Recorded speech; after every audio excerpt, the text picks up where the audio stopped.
Здорово! Пилотным выпуском проекта на выезде будет рассказ об авиалинии и самолете. Австрийские авиалинии, они же просто австрийцы, сегодня продемонстрируют один из флагманов своего флота – Boeing 777. Он прилетел в Борисполь в рамках учебных полетов Киев-Вена.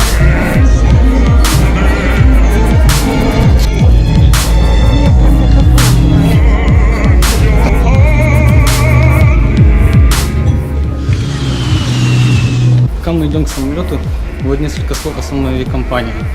Лозунг у австрийцев – очаровательный способ перелетов. Смотрим, можно ли доверять этим очаровашкам. За практически 60-летнюю историю этой авиакомпании у них было всего лишь 4 инцидента. Первый в 60-м году был связан с техническими неисправностями. Второй инцидент был в 70-м году, связан с террористической организацией Фронт освобождения Палестины, террористы которой заложили бомбу в багажный отсек одного из самолетов авиакомпании «Австрийские авиалинии». Бомба сдетонировала, взорвав какую-то часть самолета, но пилоты смогли успешно вернуться в аэропорт отбытия и посадить транспорт без жертв. И третий инцидент был в 1997 году, тоже связан с террористами. Босниец захватил самолет, угрожав экипажу маленьким перочинным ножиком, которые непонятно как пропустили самолет. Но в итоге экипажу удалось посадить самолет в аэропорту, а службе безопасности обезвредить этого террориста. И четвертый инцидент был не так давно, в 2004 году, но тут тоже, опять-таки, какая-то техническая неисправность, связанная с обморожением каких-то частей самолета. Такая вот довольно-таки хорошая статистика, которая говорит о высоком уровне профессионализма экипажей самолетов компании Austrian Airlines. Вот и сам красавец Boeing, сейчас в него загружают багаж, и он готовится к вылету. На фюзеляже вы можете видеть ливрею австрийских авиалиний. Это цвета флага Австрии, красный с белым, а также птичка Шеврон, которая недавно получила редизайн.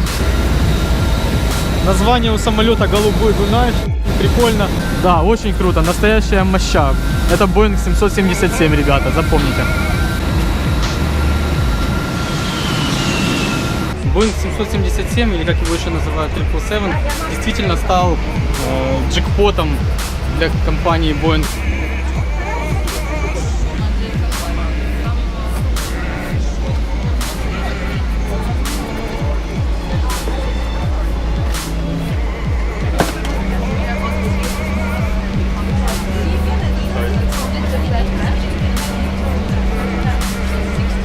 Австрийцы недаром пригнали 3 семерки в Борисполь.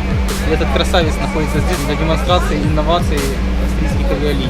Это новая система индивидуальных развлечений, новые кресла, кэтеринг и еще какие-то новинки, которые, надеюсь, нам покажут вскоре.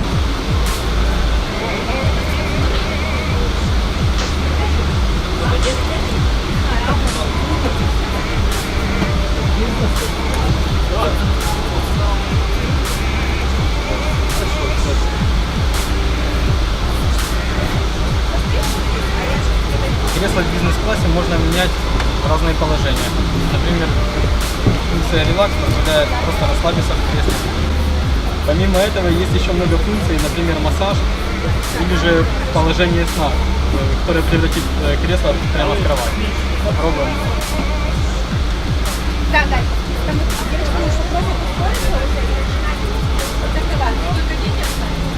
Все.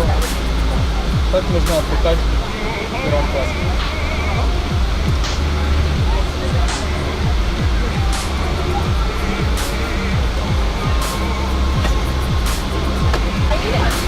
На самом деле с этим манипуляцией с креслом не очень удобно, только конечные положения действительно прикольно и удобно. А все вот эти вот переходы как-то очень странно, не очень ловко себя чувствую.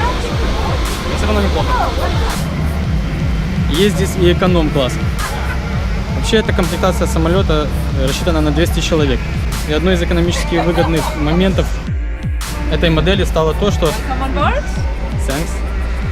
Стало то, что места для отдыха персонала были убраны наверх, между салоном и обшивкой, для того, чтобы сделать еще больше посадочных мест, как в экономическом классе, так и в бизнес-классе.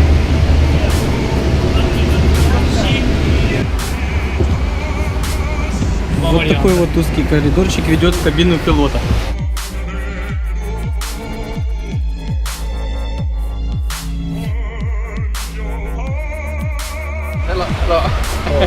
I want to ask you one question. Where your crew can have a rest during long flights? It's at the third door above the passengers. So, You can have a look yeah. if you ask one of the flight. Okay, thanks. Bye.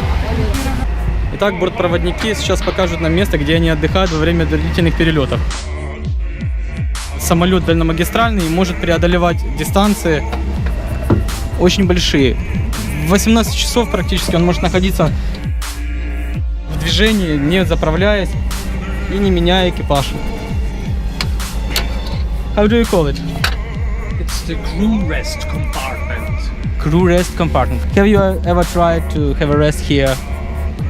Yeah. Normally on long-range flights, flying to Shanghai, to Hong Kong, the crew gets the possibility to have a rest here for maybe 2.5 hours, and it's very nice to lay down and close your eyes and think nothing. And Yeah. passengers. It's cool. And here we have the possibility to be only for some minutes on your own. Okay, it's cool. Yeah. Ну, какие успели нововведения, такие посмотрели, не знаю даже с чем особо сравнить. В бизнес-классе я еще не летал, но в принципе довольно удобно сделаны были кресла. На тачскрине как-то не удалось мне что-то запустить, наверное, надо было ставить какой-то свой девайс, подключить к нему. Но говорят, что еще будут выдавать VR-шлемы для того, чтобы пассажиры могли окунуться в виртуальную реальность, находясь в салоне самолета. Конечно, это была демонстрация, поэтому здесь все было чинно, мирно и начищено до лоска. Но мне понравилось общение с персоналом, они действительно были очаровательными. Ну вот, собственно, и все. Освобождаем самолет и гейт для пассажиров, которые вот уже скоро полетят в Вену. Пожелаем им удачного пути и веселого времяпрепровождения на 777 австрийцев.